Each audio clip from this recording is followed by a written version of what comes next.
Well, Andy, you must be delighted with the 3 points there today. Yeah, I am. I feel exhausted, to be honest with you, just watching it, and thanks to Will right at the end to keep us in, along with a couple of defenders to clear that ball off a line. We've got our 3 points. It was a mad game. I think they were very good, but we were very good also. I think we defended 11 bodies behind the ball, done the ugly things. I think that's the message. I think the first 2 games since the split, we haven't really been ourselves, but today we were a lot more like the Briton Ferry that we all know. Very disappointing with the result. I thought we started really bright, had loads of possession,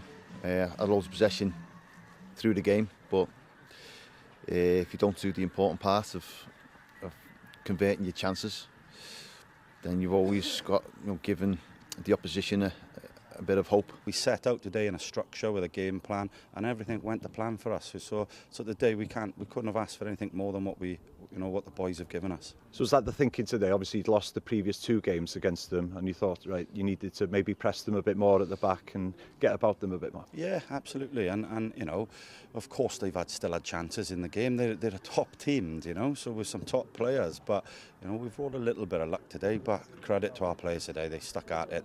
They've worked hard and they've stood up to them. The consistency is the frustrating part. I mean, you have got quality players in there. They're on it one week and you don't know what's going to happen next.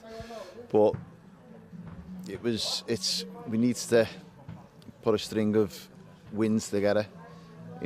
Could we back it up from last week, and we failed today. Let's just draw a line under last week. We moved on. We focus on this week, and we've got our result, and we do it again now next week. We have a break now. No game next week, so we look forward to coming back up here in 2 weeks' time to play Flint.